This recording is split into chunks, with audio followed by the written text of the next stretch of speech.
Good evening and welcome back to West Talk. Today is Tuesday, November the 8th, and as always, a wonderful show for you tonight. I'm going to be speaking to some important people here in the community. But first, as per this season's tradition, a book, another fine Newfoundland story for you. Today's book, The Last Days of Smallwood. Very, very interesting topic. All Newfoundlanders should take a moment to brush up on. In this book by Edward Roberts and with a foreword by the famous Clyde Wells, Joseph Smallwood, the first premier of Newfoundland and Labrador and the only living father of Confederation, announced his intention to retire from politics in 1968. However, he stayed on and was eventually defeated in the 1971 election by PC conservative Frank Moores. Smallwood's last days in politics were marked by controversy. For the first time, insiders such as Edward Roberts, Clyde Wells, and others give first-hand accounts of the tumultuous and scandalous final moments of power from Premier Joey Smallwood. Super interesting story. For all the young Newfoundlanders out there who might not know the background, Newfoundland used to be its own country, and then in the Smallwood days, there was a vote where it was decided by 51 to 49% that people wanted to join Canada. So a lot of interesting stuff surrounds that. Check it out today at a fine book retailer around Newfoundland. And jumping into our guests now, our first guest in studio, here to tell us about an exciting new initiative in partnership with the Rotary Arts Centre and ACOA, Brook Downtowner, a new promotional channel for the arts and music here in the city. To talk about that, Jessicah Blanchard. Jessicah, thanks for coming down here today. Thanks for having me. Yes, welcome to our beautiful living room studio. Oh yes, very cozy. Yeah, warm. very. What is Brook Downtowner? So Brook Downtowner is a project of the Rotary Arts Centre made possible by the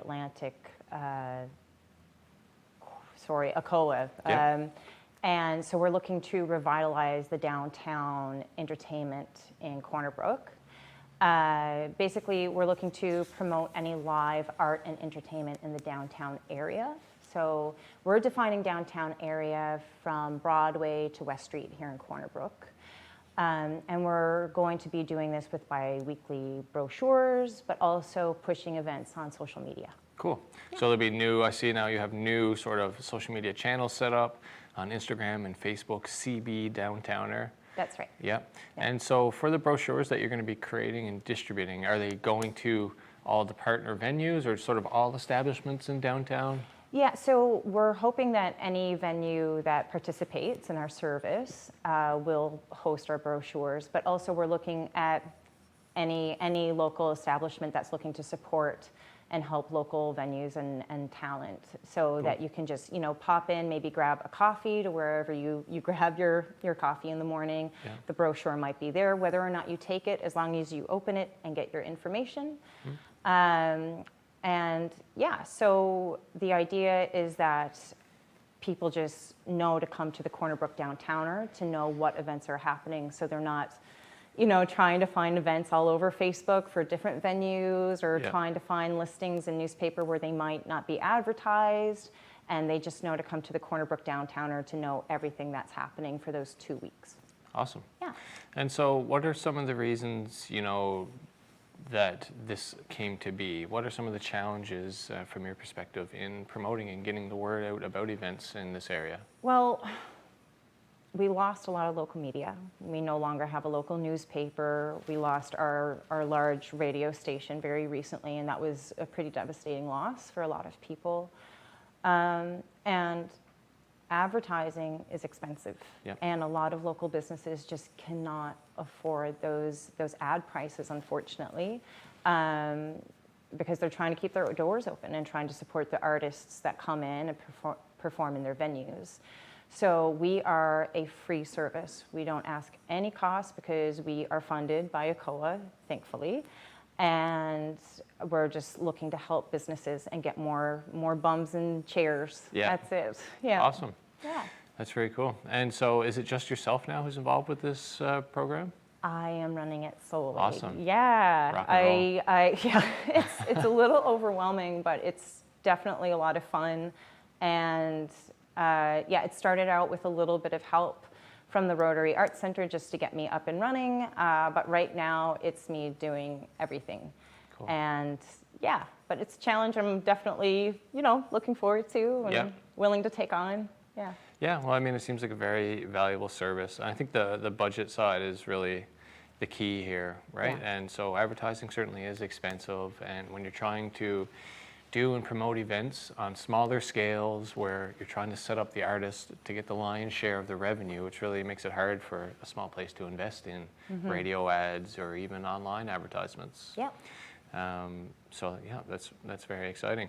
So what do you think where do you think this can grow into? So it's clear now today of how this can immediately help, but do you have any sort of grander vision for what this could become? I have a lot of hopes. I don't know if they're possible, but I would love for this to be enough of a success to see it run longer. Right now, we only have enough of a budget to last us, I don't know, maybe about half of a calendar year or so. Okay. So we're hoping that we get enough numbers with, people, yes, following the social media, people picking up the brochures in local establishments, more engagement on social media posts. This is what we're kind of looking at to see if people are engaging with us. And of course, if the support's there, hopefully we get more funding to continue this initiative. Of course, if we do get that funding, hypothetically, I'd love to see if we could even grow the area that we are advertising and promoting, so that it's not just basically Broadway to West Street in that area in between, but maybe we could make that a larger thing, so we're doing Corner Brook as a whole. Because I know this entire town needs the help. It's definitely something that's needed. For sure. I don't think I don't think it would be a huge scale issue to incorporate the whole city, considering most of the venues actually are in the downtown core now anyway. So that's where all the work really needs to be started, I'd imagine. But certainly I can see something like this, because you'll be working with venues, but also with artists, I imagine. So I can easily see something like this morphing into a festival as well, like the CB Downtowner Festival. That would be a cool goal. fantastic, right? Yeah. And then maybe that could also become a mechanism to fundraise and to bolster the program.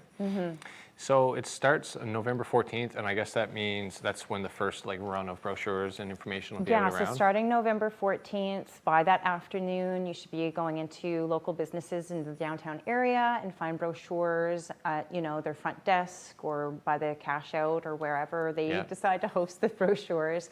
But you'll also find us on social media starting to push those events that are happening. Cool. So you can find us at Facebook, Corner Brook Downtowner.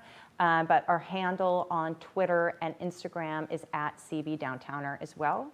And if you're one of the few people who do not have any social media accounts, you can email us at cornerbrookdowntowner@gmail.com. Awesome. Do you think you might have an email list as well that you'll start to gather and communicate I with would love that. That's what we're hoping. Yep. So right now we are building a list of local venues, but also local businesses to help support us.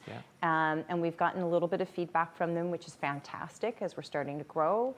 But if you do not have social media and you want to be added to an email list just to get your information that way, instead of picking up a brochure and you just want an email of our template, then I will certainly be happy to send it out that way as well. Awesome. No, that sounds like a spectacular way to do it. Thanks. And so is there anything else that you'd want to say about this program, or are you still, I guess, actively looking for people to sort of reach out and participate here? The more venues that reach out to us, the better, of course. I have reached out to a lot of people, but of course, new emails tend to get sent to spam folders, and not everybody checks that all the time. So however, if you are a local business and you're hearing this, check your spam folder because it probably is in there. But this is something you can definitely reach out to us. Don't wait for us to reach out to you. But also, this is something that's going to thrive on letting people know. The more people who know about the Downtowner, the more people that are going to think to check on us, who may then have the chance to support the events that we are promoting. So if you hear about this and you're like, hey, I think that might be an okay idea, tell your friends, tell your family, tell them how to find us, whether that's, like I said, on our social media accounts or our email address, or just checking in local establishments for our brochure. Our color design is a dark navy and a yellow. So if you see a brochure with those colors, then that's us. That would be And this Dustin guy right here. Yeah, Okay, right. beautiful. And that's Yeah, just sort of that's- what the brochures are going to look like as well? It's a very similar look. Yeah. Yeah. Cool. So it's going to be a trifold, but yep, that's the logo and that's the color scheme that we're going with. I love it. It's eye-catchy, and people will start to sort of you. recognize that. It'll be imprinted in their head, so when they're walking down the road, they know to stop and look, Exactly. right? Yep. Awesome. Well, I think that's really cool, and I would say as you start to build your event listings, make sure you're touching base with us here at the studio so we can include all those venues into our listing of events of the month. Yeah, that's a great We already idea. include all the Rotary Art shows, but yeah, we can start to, it's a good way to condense all the other venues into a Yep. segment. So Totally. you got that note there, Gian. We got to start getting Jessica in on the events of the month. Awesome. Well, thank you so much for your time. This is Thank really you. exciting. Congratulations and good luck with this, and keep us posted on how we can help support the cause. Will do. Awesome. That was Jessicah Blanchard with CB Downtowner. We're going to take a quick commercial break, and we'll be right back with Dr. Ian Sutherland from Grenfell Campus. Stay tuned. So why volunteer at Rogers TV? Well, it's fun, exciting, and challenging. You can develop practical, hands-on skills in TV production, make new friends, and have fun, all while giving back to your community. For a few hours a week, you can be part of a great team making great local television. Want to find out more? Get in touch with us at rogerstv.com. Make your mark and find a new passion as a Rogers TV volunteer. And we are back as promised now to tell you about an exciting new virtual learning platform being offered by Grenfell Campus. Here to tell us about that now, Dr. Ian Sutherland, VP at Grenfell Campus. How are you? Thanks for coming down. Great to be here. Yeah. So Grenfell Campus has launched this new virtual GC portal to facilitate virtual learning. And we were just chatting a little bit off camera, and I think most people wouldn't be surprised to hear that this is sort of a continuation of some adaptations that happened during COVID. Broadly though, what can you just tell us about the virtual GC portal and sort of who it's targeted at? Absolutely. So Virtual GC, Virtual Grenfell Campus, GC Grenfell Campus, is there as a one-stop shop for all virtual learning opportunities through Grenfell Campus. There are two primary constituencies, if I can put it that way, that we've developed this for. One is, of course, our existing students, our in-degree students or in-certificate program students. Some of them, and this is something we've learned during the pandemic, like the flexibility of having some online learning opportunities. So it's a one-stop shop for them every semester. All the courses that we're going to be offering virtually will be listed there. But the other constituency is literally everybody else in the world. One thing we definitely learned during the pandemic is that through virtual learning, there are no geographic boundaries or barriers, right? So throughout the pandemic, we had students joining us for our courses, obviously from across the province, whether they were at St. John's campus or here or elsewhere in the province. But we also had lots of students joining us from other universities who were taking a course with us and then transferring it back to their home universities. And then we had lots of people just taking courses from anywhere in the world because they wanted to take a course. Right. So that second constituency is literally anybody around the world, and being able to facilitate as easily as possible their engagement with Grenfell Campus and Memorial University. It's very interesting. And so when I was just trying to compare this to sort of my own from being in university and just being aware, although I didn't participate, in online course offerings, and some of my peers were doing so many courses in person and courses online. So, and perhaps that's now what some of the viewers are visualizing. So what is this today, this platform today, compared to, just an online course? Right. So online learning is nothing new. In fact, Memorial University has been a leader in distance education, to use the really old term. That's the word. Distance education, distance ed. Yeah. We've been a leader in distance education for quite literally decades.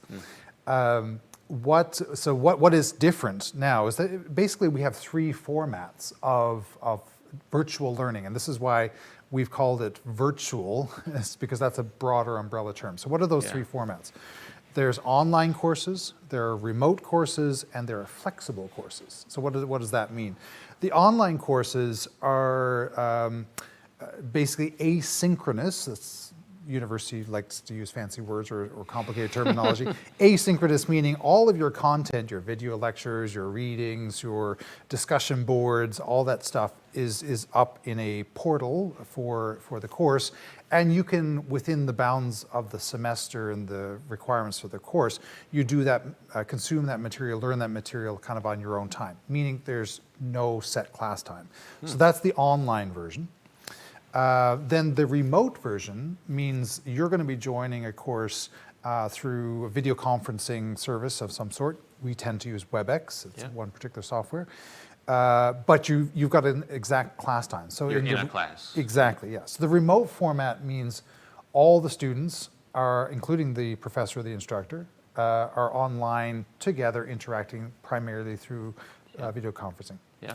The third element is flexible, which is in the rest of the world we might call it hybrid, but you have students that are physically sitting in the classroom as well as some students joining online. And those, both the remote and the flexible formats, those were ways, of course, that we developed during the pandemic to be able to manage and ensure that students were continuing their learning journeys. And what we did at Grenfell was sit back and say, what's the best of the things that we did during the pandemic that we want to be able to keep? And we identified, and will continue to do this and expand, particular courses and programs for which remote or flexible and indeed online learning really works well. So there's a little something for everyone there. Absolutely, and those different formats fit different people, their learning preferences. So if you really need the most flexible, you don't need to be in a class at a specific time. Yeah. The online courses are there for you. Yeah. And then the remote and the flexible have the more fixed class Right. times.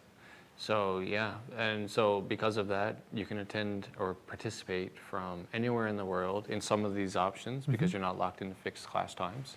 In the flexible sort of offerings there, where you have a mix of students in a classroom and then people attending virtually, how are there like engagement opportunities there? Are there ways that you're able to connect the physical classroom and the virtual attendees?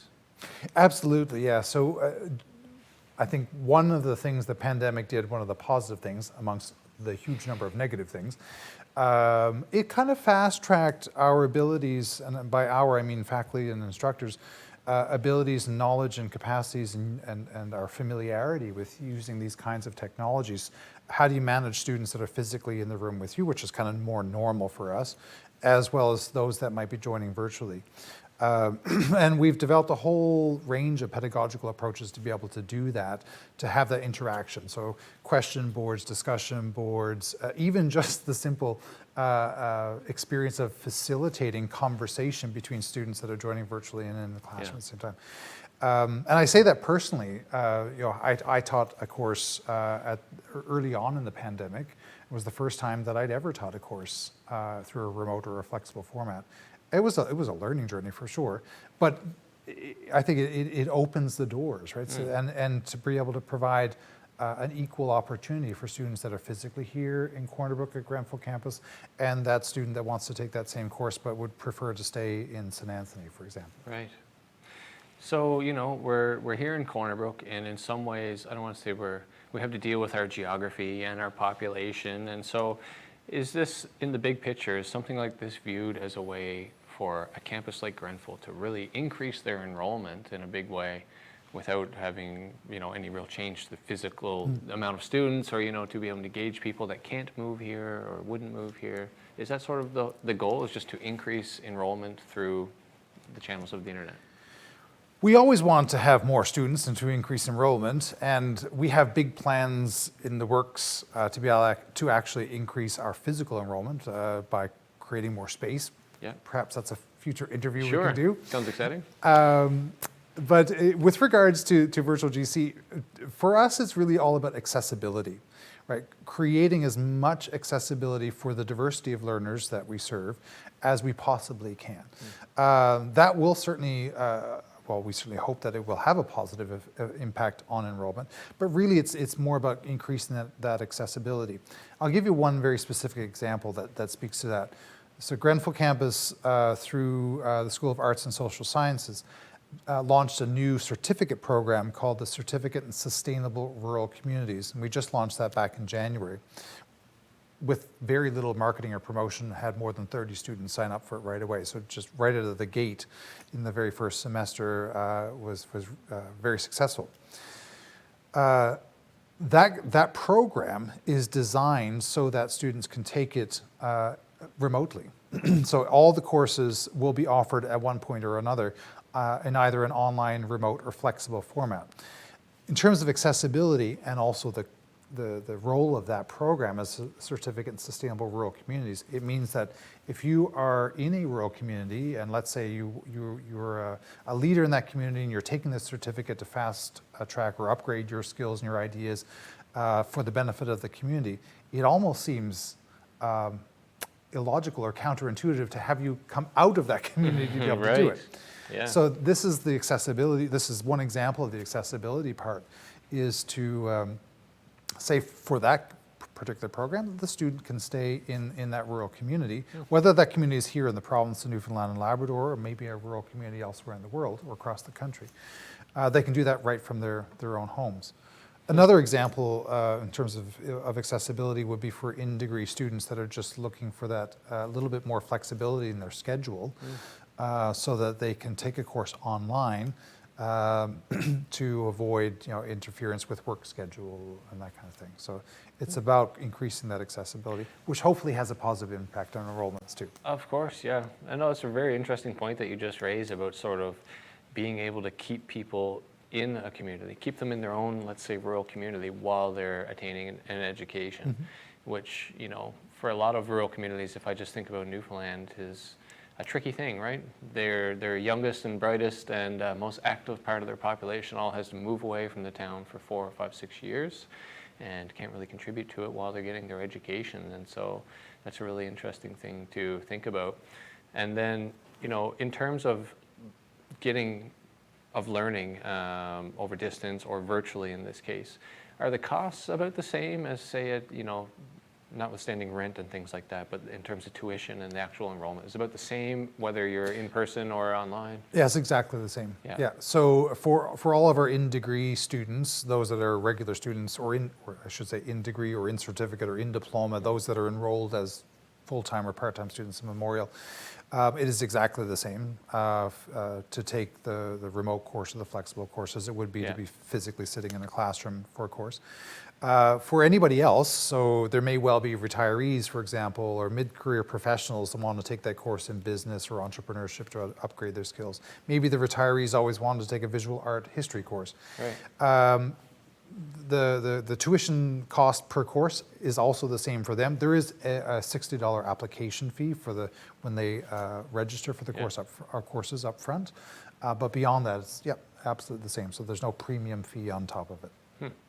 And so do we see a lot of this now? Like, is there a strong interest by people who just want to learn about a particular thing or take a course versus people who want to, earn a certificate or a degree? Like, is that becoming a popular thing? People just want to take a course to learn or because they're interested in the topic?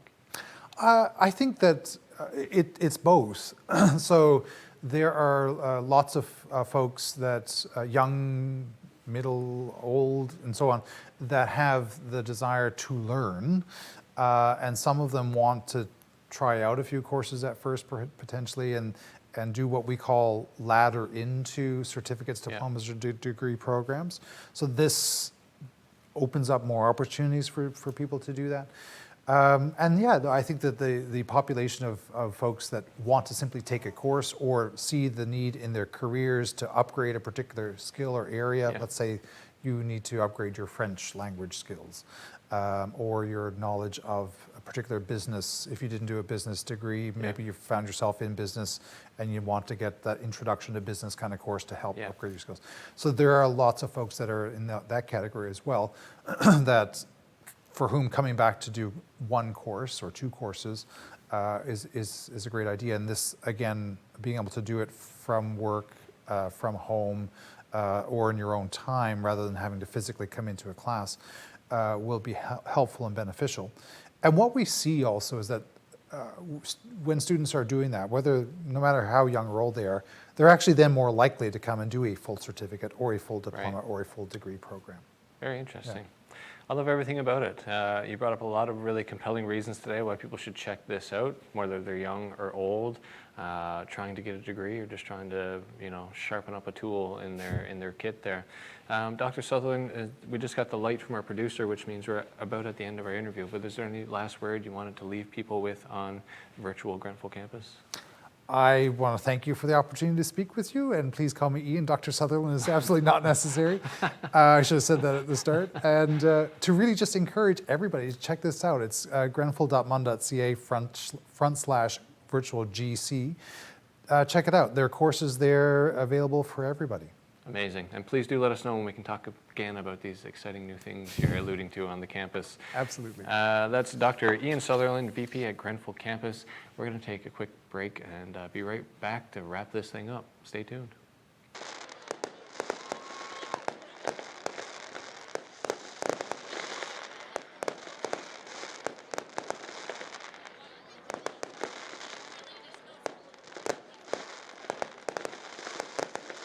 And that's our show for today. I want to thank Jessicah Blanchard for coming down to tell us all about Brook Downtowner, a new arts and entertainment promotion initiative. We'd also like to thank Dr. Ian Sutherland for telling us about virtual Grenfell Campus. You can check that out right now on Memorial University's Grenfell Campus website. And don't forget to check out The Last Days of Smallwood the next time you're near a bookstore in Newfoundland. Very interesting story. And you've got to know your past to know your future. So this is a good one to know. That's it for our episode. We'll see you next Tuesday on West Talk.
If you have a comment about this program, we'd love to hear it. Email or call us, or send us your feedback through social media.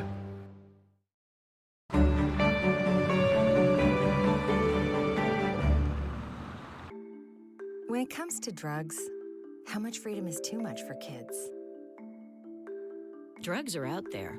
Will my teen feel free to say no around other kids? I didn't live drug-free when I was younger. Can I admit that to my kids? Drugs worry me, but how can I feel free to talk about it with my kids? Questions about drugs and kids?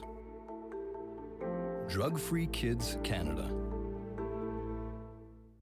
Watching hockey just got a power play with NHL Center Ice and Super Sports Pack. With up to 37 out-of-market NHL games a week, you'll always catch your favorite team no matter where you live. Whether it's big matchups you're looking for or following your top fantasy picks, it's all here. NHL Center Ice, part of the Rogers Super Sports Pack. All this for only $35.95 a month. Say Super Sports Pack into your voice remote to order.